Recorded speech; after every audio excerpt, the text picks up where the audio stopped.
Hello दोस्तों, स्वागत है आपका मेरे channel best advantage curious point में। आज मैं आप लोगों के लिए जो टॉपिक लेकर आई हूँ वो है प्राथमिक उपचार। आज हम प्राथमिक उपचार के विषय में जानेंगे। वैसे तो बहुत इजी टॉपिक है, मुझे नहीं लगता था कि आपको बताने की आवश्यकता पड़ेगी, लेकिन चूंकि हमारे सिलेबस में तो हमें कंप्लीट करवाना ही था। इसके आगे हम देखते हैं क्या है प्राथमिक उपचार। इसके विषय में आप लोग भली भांति जानते होंगे। किसी रोग के होने या चोट लगने पर किसी चिकित्सक या एम्बुलेंस आने से पहले जो राहत कार्य उपचार किए जाते हैं उसे कहते हैं प्राथमिक उपचार। कहने का मतलब ये है कि मान लो किसी को चोट लग गई, अब डॉक्टर तुरंत तो आ नहीं जाएगा, एम्बुलेंस तुरंत तो आ नहीं जाएगी, तब उसके बीच में जो उसे आराम पहुंचाने की जो कोशिश करते हैं, दवा देते हैं, मरहम पट्टी करते हैं, तो ये सब होता है प्राथमिक उपचार। उसके बाद तो डॉक्टर ही देखेगा, है ना। और प्राथमिक उपचार किट में ऊपर जो बॉक्स रहता है उसमें किस चीज का निशान लगा रहता है, प्लस का। ये भी आपको याद रखना है, ठीक है। अगला है उद्देश्य। उद्देश्य में आपको 3P याद रखना है: प्रमोटिंग रिकवरी, प्रिजर्विंग लाइफ और प्रिवेंटिंग फर्दर हार्म। कहने का मतलब ये है कि देखिए, प्रमोटिंग रिकवरी, रोग मुक्त होने में सहायता। मतलब क्या है, कभी कभी क्या होता है, छोटे मोटे रोग होते हैं, जख्मों पर दवाएं लगाई जाती है तो डॉक्टर के वैसे ही रोग मुक्त हो जाता है व्यक्ति। हर घर में दवाई मौजूद रहती है, आपके घरों में भी होगी। तो ये सब क्या कहलाता है, प्राथमिक उपचार कहलाता है, ठीक है। रोग मुक्त होने में सहायता करता है। प्रिजर्विंग लाइफ मतलब जीवन संरक्षण। कभी कभी ऐसा होता है कि अगर उसको प्राथमिक उपचार नहीं दिया गया है तो बंदे की लाइफ खतरे में पड़ सकती है, ठीक है।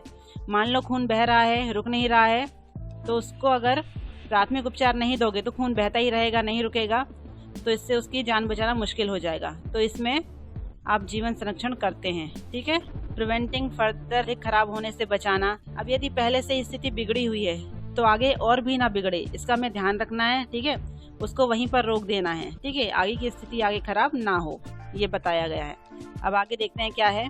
जब भी आप प्राथमिक उपचार करें तो इन 3 चीजों पर विशेष ध्यान दें। कौन सी 3 चीजें? A, B और C, ये आप याद कर लीजिए, ठीक है। ए से क्या होगा, एयरवे। अब एयरवे क्या होता है, देखिए, उसके वायु मार्ग में कोई अवरोध ना हो। कहने का मतलब ये है कि जैसे कि अगर उसको कोई चोट लग गई हो जिसके कारण सांस लेने में उसे तकलीफ हो रही है, नहीं ले पा रहा है, तो वो चीज आपको बचाएगी। मतलब ऐसी कोशिश की सांस लेने में उसे दिक्कत ना हो, ठीक है। नेक्स्ट है ब्रीदिंग, मतलब सांस लेने में तकलीफ ना हो, कठिनाई ना हो, वही चीज है ना। अगर सांस लेने में तकलीफ हो रही तो उसको रोको, वही बताया गया है जो अभी हमने पढ़ा, ठीक है। अब आगे देखते हैं क्या है ब्लड सर्कुलेशन। सही है या नहीं, नाड़ी का निरीक्षण करो। उसमें ये देखो कि ब्लड सर्कुलेशन सही चल रहा है या नहीं, है ना। उसके लिए आप क्या करोगे, नाड़ी का निरीक्षण करोगे। तो ये तीनों चीजें बहुत इंपॉर्टेंट है। जैसे ही आप किसी को परेशानी में देखो तो ये तीनों चीजें आपको तुरंत करनी है, ठीक है। अब ABC ये तीनों हो गई। अब इसके बाद क्या आएगा, अब इसके बाद इम्पोर्टेंट चीज है, नीचे लिखे इन बातों पर ध्यान देना। कौन कौन सी? 3B, ठीक है। अभी हमने ABC पढ़ा, अब कहेंगे 3B, मतलब ब्रीदिंग, ब्लीडिंग और बोन्स। ब्रीथिंग आप जानते हो, अभी हमने पढ़ा, ठीक है। फिर से वही चीज आएगी, आ गई, है ना। सांस लेने में अगर तकलीफ हो तो उसे उस चीज से रोको, परेशानी ना हो सांस लेने में। ब्लीडिंग वही जो भी हमने पढ़ा, अगर तो उसे रोकने में कुछ ना कुछ उपाय करो आप, ठीक है। पट्टी बांधो, कोई दवा लगाओ जिससे कि ब्लीडिंग रुक जाए। और बोन्स, देखो कि कहीं हड्डियां वड्डियां तो नहीं टूट गई हैं बंदे की, है ना, ठीक है। तो ये याद रखना है, ठीक है। आगे है आवश्यक सामग्री। अब फर्स्ट एड किट में क्या क्या सामग्री होनी चाहिए वो बताया गया है, सभी जानते हैं। टिश्यू पेपर, सफेद गौज, कॉटन, सेफ्टी पिन, कैंची, bandage, thermometer, painkillers, tablet, syrup, balm, anti allergic tablets, tweezers, antiseptic liquid यानी कि डेटॉल वगैरह, है ना। चौड़ी पट्टियाँ कम से कम 5 सेंटीमीटर व 7.5 सेंटीमीटर वाली। जो देखिए, फर्स्ट एड बॉक्स में क्या क्या चीज़ें होंगी, सभी के घर में अपने अपने हिसाब से रखा जाता है, तो आप लोग देख लीजिएगा, ठीक है। ये सब चीज़ें फर्स्ट एड बॉक्स में रखी जाती हैं, और भी चीज़ें इसमें ऐड हो सकती हैं, ये बताने की तो आवश्यकता ही नहीं है, ठीक है। आगे देखते हैं दुर्घटना पर। देखिए, अगर दुर्घटना होने पर, अगर कोई दुर्घटना हो गई तो उसमें कौन कौन से प्राथमिक उपचार किए जा सकते हैं, कुछ यहाँ बताया गया है। देखिए आप, बिजली या करंट लगने पर, अगर बिजली या करंट की कोई दुर्घटना घटित होगी तो क्या करेंगे। देखिए, यदि कोई व्यक्ति बिजली के तार से चिपक जाए तो सबसे पहले आपको मेन स्विच ऑफ करना है, ठीक है। यदि स्विच का ज्ञान नहीं है, आपको नहीं पता स्विच कहाँ है कहाँ नहीं है, तो सूखी लकड़ी या रबर की बेल्ट आदि से खींचकर उस व्यक्ति को तार से अलग करना है ना। अलग करने पर यदि व्यक्ति होश में है तो उसे तुरंत गर्म दूध या कॉफी देना पड़ता है, ठीक है। यदि सांस रुक गई है, देखिए उसकी सांस तो नहीं रुक गई है, तो उसे कृत्रिम सांस देनी चाहिए और फौरन डॉक्टर के पास ले जाना चाहिए। ये सब चीज़ें आपको याद रखनी है, ठीक है। यहाँ चित्र के माध्यम से आपको बताया गया है, ठीक है, ताकि बेहतर तरीके से समझ सकें। मैंने यहाँ टाइप नहीं किया है, सीधे चित्र के माध्यम से बता रही हूँ आपको। अगला देखते हैं, आग लगने पर। अगर ऑफिस या वर्कशॉप में कहीं आग लग जाए तो आप क्या करोगे? तो सबसे पहले जैसे कि कोई ज्वलनशील वहाँ पर आग पकड़ने वाले पदार्थ हैं तो उनको तो सबसे पहले अलग करो, है ना, जिससे आग और भी अधिक ना फैले। स्थिति अब क्या है, स्विच को ऑफ करो, जो भी बिजली का वहाँ स्विच है तो तुरंत बंद करो। अगर कोई व्यक्ति आग से घिर जाए तो उसे तो एक कंबल उड़ाकर उसकी आग, शरीर पर लगी आग को बुझाना चाहिए, ठीक है, एवं बर्नौल आदि का प्रयोग करना चाहिए और तुरंत डॉक्टर के पास ले जाना चाहिए। आग बुझाने के लिए प्रायः यंत्र का प्रयोग किया जाता है। आपसे क्वेश्चन है कि उस यंत्र को क्या कहते हैं और उस यंत्र में कौन सी गैस भरी रहती है, ये आप मुझे कमेंट बॉक्स में कमेंट करके बताएंगे, ठीक है। ये आपका होमवर्क है। चोट लगने पर, अगर चोट लग गई हो तो क्या होगा? चोट लगने पर सबसे पहले रक्त को बहने से रोकना चाहिए, फिर डेटॉल आदि पट्टी बांधकर साफ करना चाहिए, पट्टी बांध देना चाहिए और तुरंत डॉक्टर को दिखाना चाहिए चोट लगने पर, ठीक है। देखिए चित्र के माध्यम से दिख रहा होगा आपको। अगला देखते हैं, हड्डी टूटने पर। सबसे पहले तो हड्डी को उसके स्थान पर वापस स्थिर रखो। अगर हड्डी टूट गई तो वापस बिठाने की कोशिश करो। हमारे बड़े बूढ़े कभी कभी करते हैं ना ऐसा, जैसे ही हड्डी टूट जाती तुरंत, ठीक है, तीलियों से बांधकर प्राथमिक उपचार भी दिया जाता है। देखिए दूसरे चित्र में समझाया गया है, ठीक है। तो हड्डी टूटने पर क्या उपचार करना चाहिए पता चल गया आपको। आगे देखते हैं, सांप के काटने पर। अगर सांप काट ले तो क्या करोगे? यदि किसी व्यक्ति को सांप काट ले तो सबसे पहले सांप के काटे हुए स्थान से जो हृदय की ओर जो स्थान है ना, उस पर कस कर बांध देना चाहिए, ठीक है, जिससे कि जहर हृदय तक ना पहुंचे। अगर हृदय तक पहुंच जाता है जहर तो व्यक्ति का बचना मुश्किल हो जाता है, ठीक है। फिर किसी भी साफ ब्लेड से सांप के जो कटे हुए, सांप ने जहाँ काटा है वहां से ब्लेड से उस जगह को काट दो, ठीक है, ताकि जिससे रक्त के साथ साथ जहर भी बाहर निकल जाए। किसी भी स्थिति में रोगी को सोने नहीं देना चाहिए, जगाए रखना चाहिए, बातें करते रहनी चाहिए, ठीक है, और फिर तुरंत डॉक्टर से संपर्क करना चाहिए, ठीक है। ये इतनी चीज़ें आपको याद रखनी है। अब आगे देखते हैं, इंपॉर्टेंट क्वेश्चन इसी टाइप के आएंगे, ज़्यादा हार्ड नहीं पूछता, 1-2 क्वेश्चन बस आएंगे इससे। प्राथमिक उपचार का मुख्य उद्देश्य है, क्या है प्राथमिक उपचार का मुख्य उद्देश्य बताइए?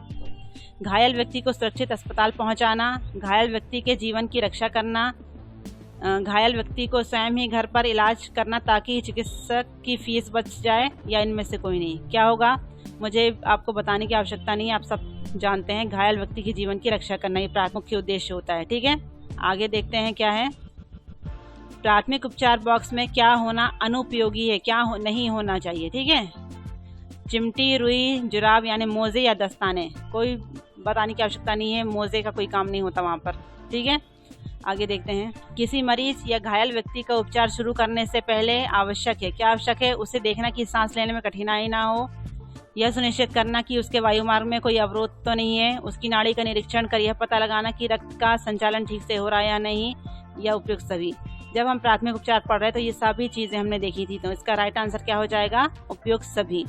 प्राथमिक उपचार के बाद जो हम देख रहे थे वो सभी चीज़ें हमने पढ़ी है ना इसमें। अब देखते हैं आगे क्या है। प्राथमिक चिकित्सा प्रदान की जाती है, कब प्रदान की जाती है? गंभीर चोट लगने पर, अंदरूनी चोट या सूजन आदि की दशा में, प्राण संकट की अवस्था में, उपरोक्त सभी। गंभीर चोट लगने पर नहीं हो सकता है, लेकिन अभी और पढ़ेंगे।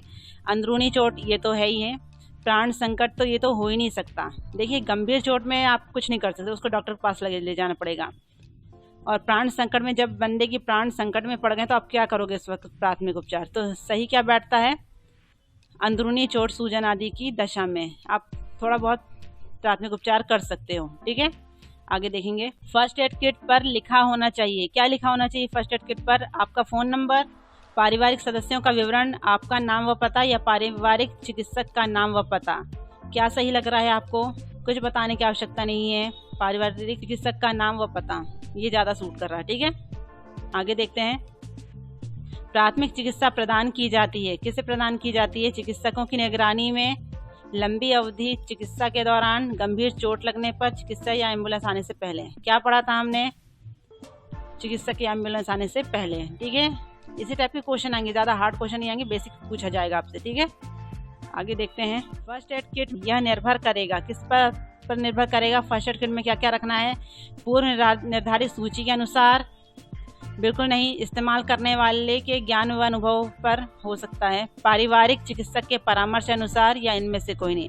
देखिए फर्स्ट एड किट में क्या क्या होगा, सभी के घर में होगी फर्स्ट एड किट, रखते हैं कुछ ना कुछ, है ना। तो ये किस पर निर्भर करता है, ये इस्तेमाल करने वाले के ज्ञान और अनुभव के आधार पर निर्भर करता है, ना कि आप डॉक्टर से पूछने जाओगे कि मुझे फर्स्ट एड किट में क्या क्या रखना है या पहले से सूची बनाओगे, नहीं। ये सब आपके ज्ञान पर आधारित होता है। तो फ्रेंड्स, ये थे प्राथमिक उपचार से related theory plus mock test. मुझे नहीं लगता इसको बार बार पढ़ने की जरूरत पड़ेगी, एक बार वीडियो देखो, बाकी सब कंप्लीट है, सीधे जब एग्जाम होगा तब देखिएगा, ठीक है। तो फ्रेंड्स, ये थे इंपॉर्टेंट क्वेश्चन। उम्मीद करती हूँ क्वेश्चन आपको पसंद आए होंगे। ज्यादा बड़ा टॉपिक नहीं है, बहुत छोटा सा था, इसलिए इसको ज्यादा जितने भी मैं बताई हूँ उसी से क्वेश्चन आपके पूछे जाएंगे। और जो क्वेश्चन मैंने आपसे किया है होमवर्क में, वो आपको जरूर बताना है। तो friends, thanks for watching. I hope आपको मेरा यूट्यूब पसंद आया हो, इसकी जानकारी यूजफुल लग रही हो। अगर आपको ये जानकारी अच्छी लग रही है तो प्लीज़ मेरे channel best advantage curious point को लाइक कीजिए, शेयर कीजिए, सब्सक्राइब करिए, बेल आइकन प्रेस करिए और साथ साथ कमेंट करना मत भूलिएगा। तो मिलते हैं नेक्स्ट वीडियो पर, तब तक के लिए थैंक यू।